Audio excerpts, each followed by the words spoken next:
Alright, in this lesson we'll look at something called conditional probability.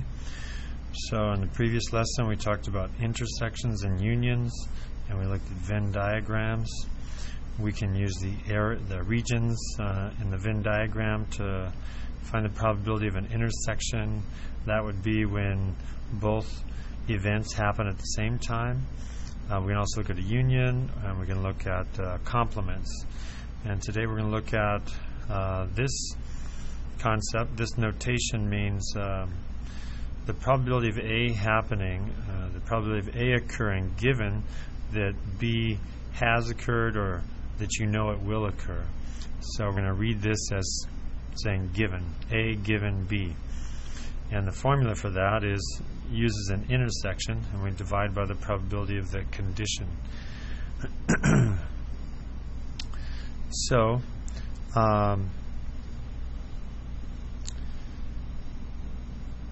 we also will talk about, connected with conditional probability, is independence. So we can take this formula and rewrite it like this.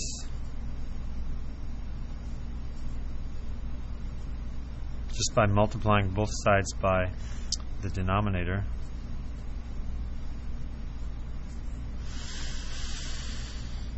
And this leads us to a formula for independence. All right, let's talk about one concept of independence, and that is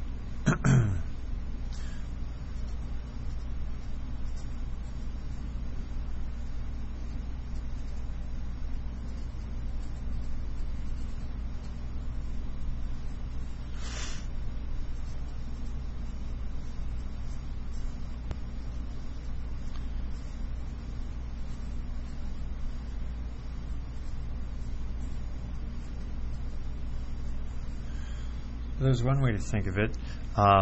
This says the probability of A happening or occurring given that B happens or occurs is the same as the probability of A occurring no matter what.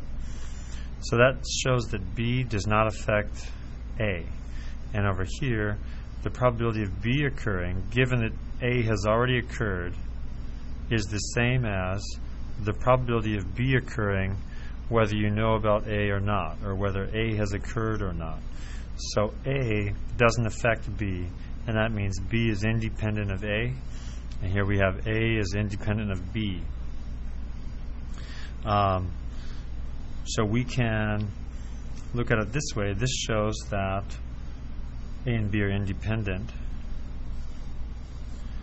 But then if we take this equation and substitute here with that, so this says the probability of A given B, let's replace that with probability of A here, so then we would have the probability of A times the probability of B is the probability of their intersection.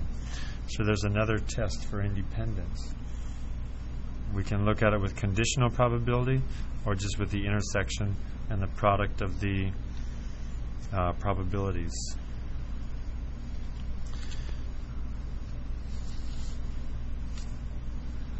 The probability of A equals 0.3. The probability of B equals 0.1. The probability of A, the intersection of A and B is 0.04. Are A and B independent?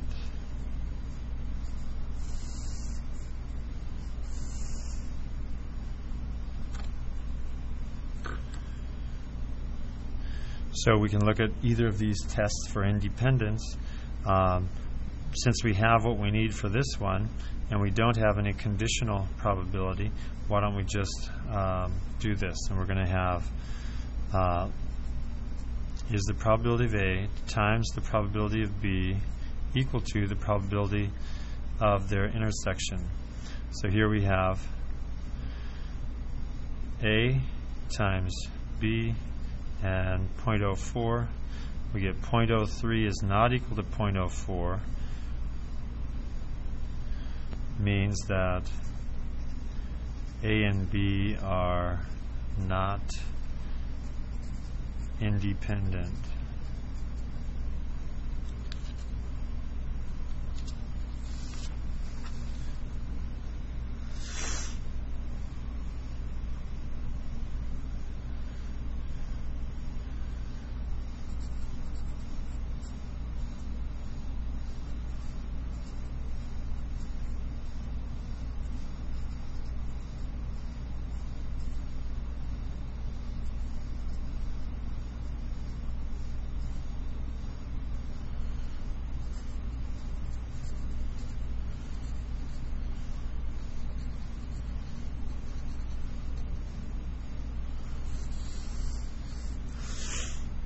So here we have, we can use the other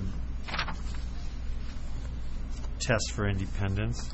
Since we have conditional probability, let's look at these two equations. And why don't you pause the video and try this one. So we have to have the probability of A given B has to be equal to the probability of A. If A is independent of B, then the probability of B given A is the probability of B if B is independent of A. So now we have 0.2 is equal to, or is it equal to 0.3? So we say A is not independent of B. Over here we have 0.2 and 0.2. So we say B is independent of A. But overall we say A and B are not independent.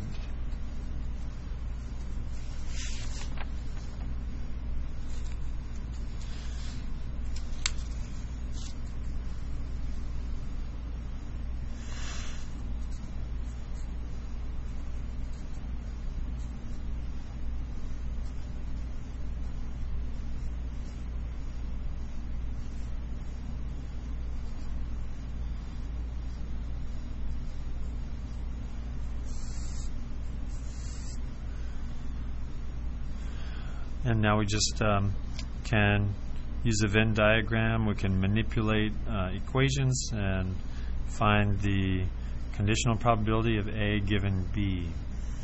So we know that the formula for probability of A given B is the probability of the intersection divided by the probability of B.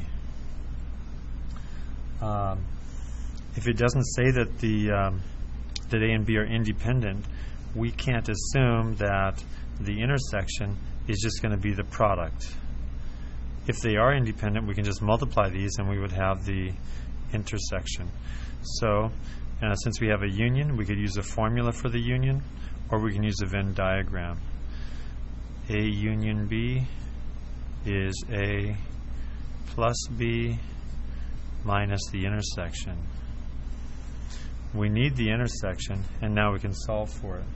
So A union B is 0.5, A is 0.3, B is 0.4, and we can solve for the intersection. So we have 0.5 and 0.7. We'll subtract and get negative 0.2 is negative probability of A intersect B. So we know that the intersection, the probability of the intersection is 0.2, and then we can find the probability of A given B. That's going to be 0.2 divided by the probability of B, 0.4, so we have 1/2.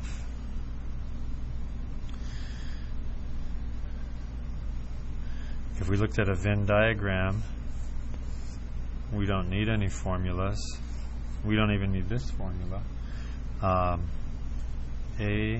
B, the union is 0.5, so let's just start guessing. If I put a 0.1 here, I'd have to have 0.2 there and a 0.3 there. This adds up to 0.6, so we'll go 0.2, this will be a 0.1, and 0.2. Now it adds up to 0.5 for the union, and we want the probability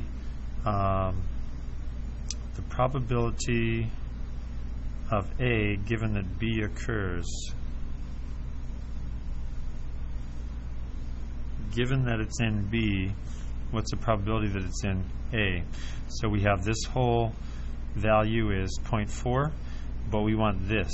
So if we just look at this region, the total area is 0.4, but we want the one that's 0.2. So the probability of A given B is the probability of this part of A divided by the total region, 0.4. And so we didn't even need a formula for that.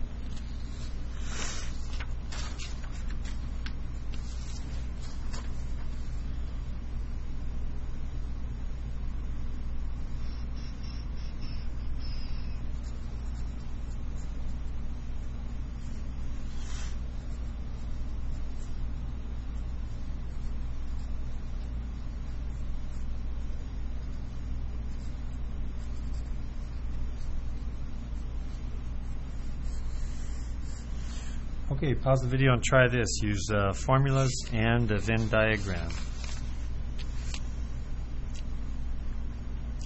So for the conditional probability, we need the intersection divided by the condition.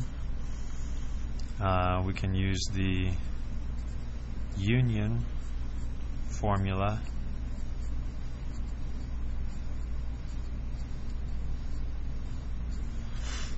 And the union is 0.9, A is 0.5, B is 0.7. Solve for the intersection. So there's 0.12, subtract it, and we get negative 0.3. So we know that the probability of the intersection is 0.3. Then we can use that in this formula, and we have 0.3 divided by A, that's 0.5, so we get 3/5. If we use a Venn diagram,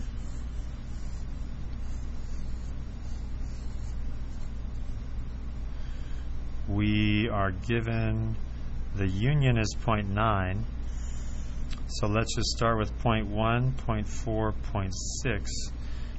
And this adds up to 0.7, this adds up to 0.5, but the total adds up to 1.1. So why don't we go up to 3, 2, and 4. So this adds up to 0.7, this adds up to 0.5, and they all add up to 0.9. So we know the union, this is correct, with a 0.2, 0.3, and a 0.4. And then we can answer this question. What's the probability of B occurring given that we're in A? So given that this occurs, what's the probability of this? Well, that's going to be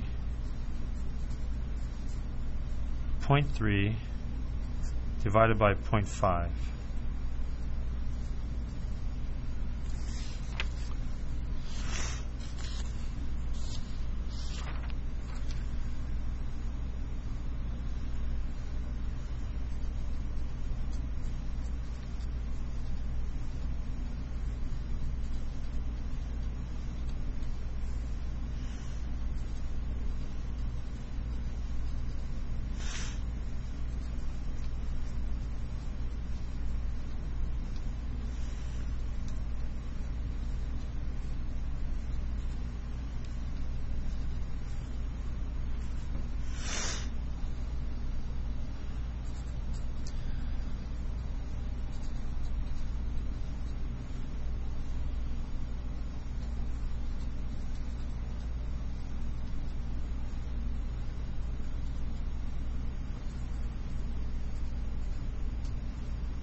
All right. So to do this, we can look at a tree, and sometimes it takes a little practice to figure out how to draw trees when we have different situations. So if we have one container and we're selecting from the container, I think we've seen how to draw that tree.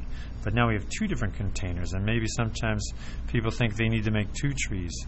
But what we can do is just have the selection from box 1 be the first tree, the first branch.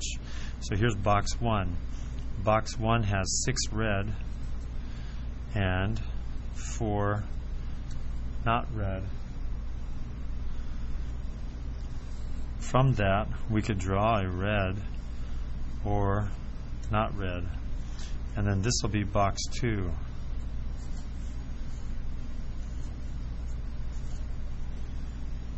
And box 2 has 5 red and 2 not red.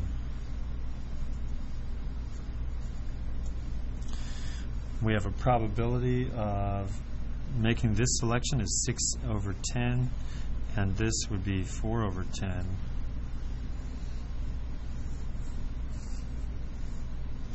So here we could draw red or not red, red or not red. And this probability is 5/7 and 2/7. This one is also 5/7, 2/7. Okay. The probability of red 1 and red 2, because it says both red. So that means when we look at the tree, we would have to choose a red and then choose another red. When we have the probabilities of each choice in the tree, we can just multiply along the path, and we get 6/10 times 5/7, and we get 3/7.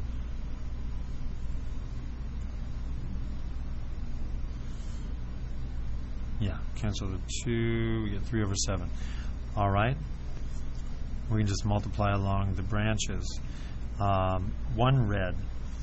Well, to get 1 red, we could have red and not red, or we could have not red and red.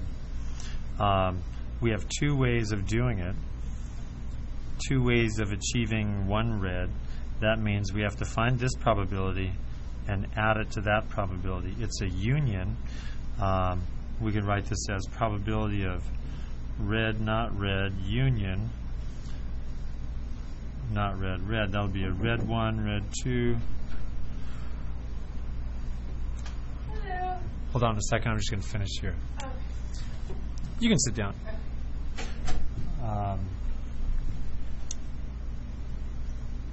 And it's a union with no intersection, so we can just add these together. Red 1, not red 2, so that's going to be 6/10, 2/7, and then 4/10, 5/7. We just, to get this, 4/10 times 5/7, and now we'll have 32/70, and we can reduce it.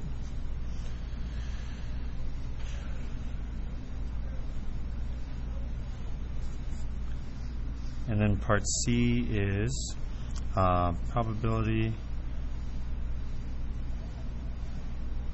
of a red given 1 red. So now we look at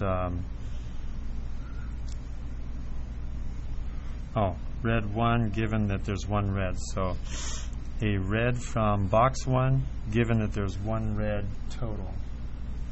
So now we have to do the probability of red from 1 given 1 red. and that's going to be conditional probability. 1 from red and 1 red divided by the probability of 1 red. We already calculated this. 1 red is right here, 16 over 35. And then we need the probability of red from 1. Red from 1 can occur like this. You can have a red from 1 this way or that way. So that's going to be 6 over 10 times 2 over 7.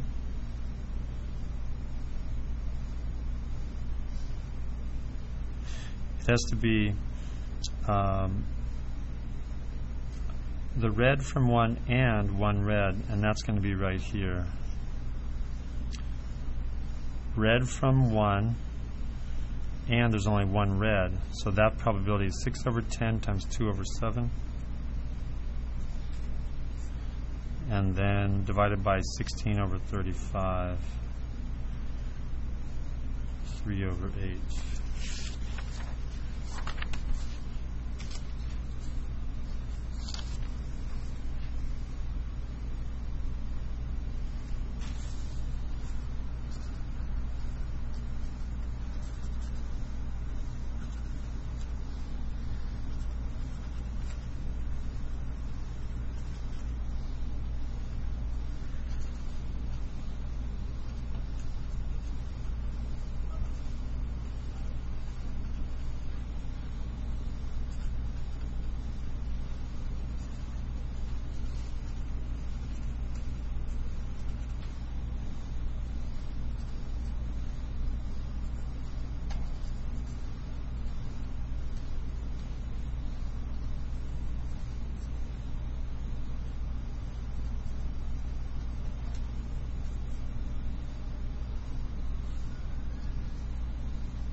Alright, pause the video and try that one.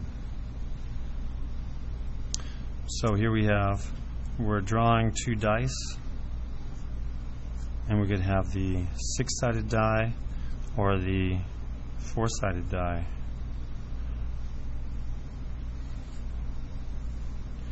We could select the 6 or the 4, and the probability of each is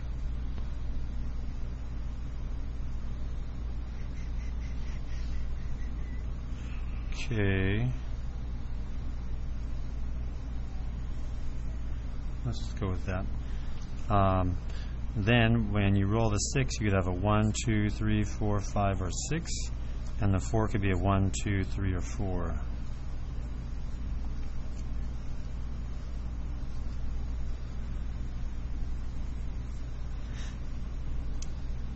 So then we have the probability of a 1.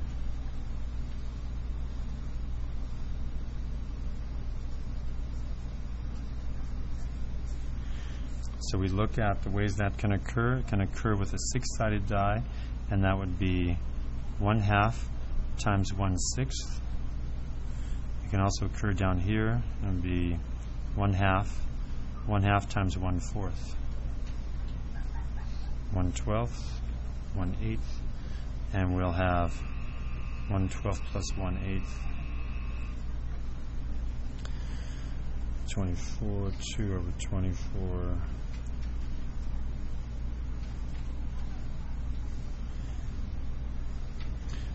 All right. The probability of an even number.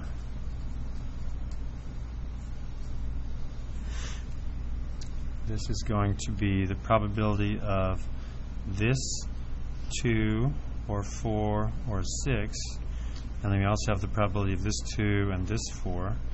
So it's going to be 1/2 times 1/6, and that's going to occur 3 times here. And then we have 1/2 times 1/4, and that occurs twice there, or can occur twice. So that's 1/12, 3/12, and this is 2/8.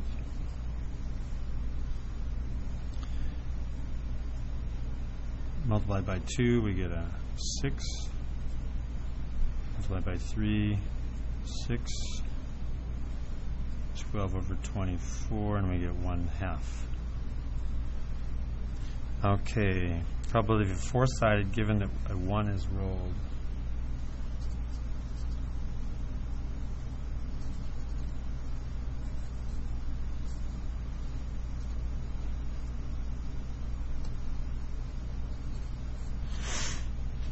So when you look at this, we have the probability of four-sided and roll 1 divided by the probability of rolling a 1.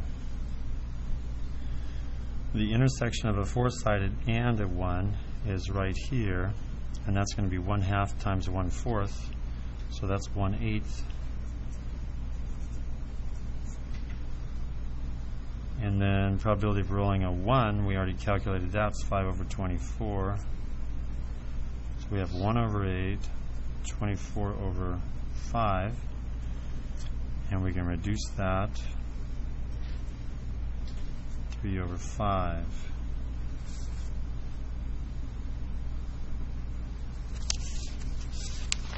Okay, and we'll stop there.